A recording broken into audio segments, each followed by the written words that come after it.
सातवां अध्याय। विवादग्रस्त ब्रह्मा विष्णु के मध्य अग्नि स्तंभ का प्रकट होना। ब्रह्मा जी कहते हैं, हे महर्षि, जब नारायण जल में शयन करने लगे तब शिव जी की इच्छा से विष्णु की नाभि से एक बहुत बड़ा कमल प्रकट हुआ। उसमें असंख्य नालदंड थे। वह पीले रंग का था और उनकी ऊंचाई भी कई योजन थी। कमल सुंदर, अद्भुत और संपूर्ण तत्व से युक्त था। वह रमणीय और पुण्य दर्शनों के योग्य था। तत्पश्चात भगवान शिव ने मुझे अपने दाहिने अंग से उत्पन्न किया। उन महादेव ने अपनी माया से मोहित कर नारायण देव के नाभि कमल में मुझे डाल दिया और लीला पूर्वक मुझे प्रकट किया। इस प्रकार उस कमल से पुत्र के रूप में मुझे जन्म मिला।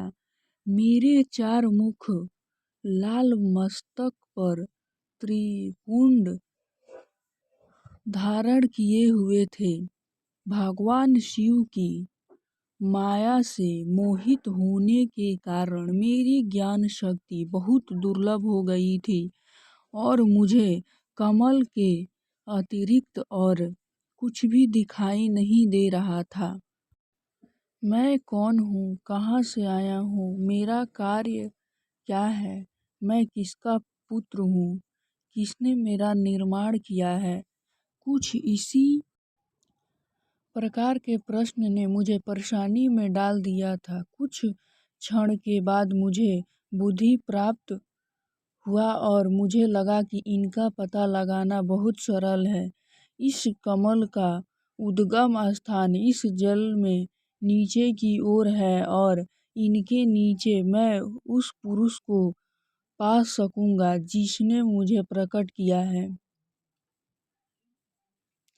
यह सोचकर एक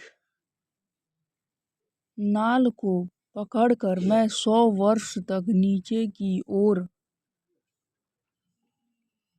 उतरता रहा, परंतु फिर भी मैंने कमल की जड़ को नहीं पाया। इसीलिए मैं पुनः ऊपर की ओर बढ़ने लगा। बहुत ऊपर जाने पर भी कमल कोश को नहीं पा सका। तब मैं और अधिक परेशान हो गया। इसी समय भगवान शिव की इच्छा से मंगलमयी आकाशवाणी प्रकट हुई। उस वाणी ने कहा, तपस्या करो। उस आकाशवाणी को सुनकर अपने पिता का दर्शन करते हुए मैंने तपस्या करना आरंभ कर दिया और 12 वर्ष तक घोर तपस्या की। तब 4 भुजाधारी सुंदर नेत्रों से शोभित भगवान विष्णु प्रकट हुए। उन्होंने हाथों में शंख, चक्र, गदा और पद्म धारण कर रखे थे। उनका शरीर श्याम क्रांति से शोभित था। उनके मस्तक पर मुकुट विराजमान था तथा उन्होंने पीतांबर वस्त्र और बहुत से आभूषण धारण किए हुए थे। वे करोड़ों कामदेवों के समान मनोहर दिखाई दे रहे थे और श्यामली व सुनहरी आभा से शोभित थे। उन्हें वहां देखकर मुझे बहुत हर्ष व आश्चर्य हुआ। भगवान शिव की लीला से हम दोनों में विवाद छिड़ गया कि हम में बड़ा कौन है। उसी समय हम दोनों के बीच में एक ज्योतिमय लिंग प्रकट हो गया। हमने उनका पता लगाने का निश्चय किया।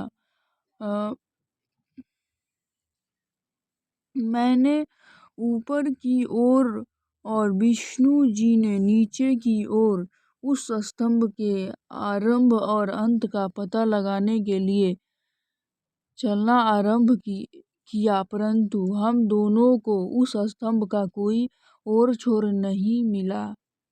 थक कर हम दोनों अपने ही स्थान पर आ गए। हम दोनों ही शिव जी की माया से मोहित थे। श्री हरि ने उस सभी ओर से परमेश्वर शिव को प्रणाम किया। ध्यान करने पर भी हमें कुछ ज्ञात न हो सका। तब मैंने और श्री हरि ने अपने मन को शुद्ध करते हुए अग्नि स्तंभ। हम दोनों कहने लगे, महाप्रभु, हम आपके स्वरूप को नहीं जानते। आप जो भी हैं, हम आपको नमस्कार करते हैं। आप शीघ्र ही हमें अपने असली रूप में दर्शन दें। इस प्रकार हम दोनों अपने अहंकार को भूलकर भगवान शिव को नमस्कार करने लगे। ऐसा करते हुए 100 वर्ष बीत गए।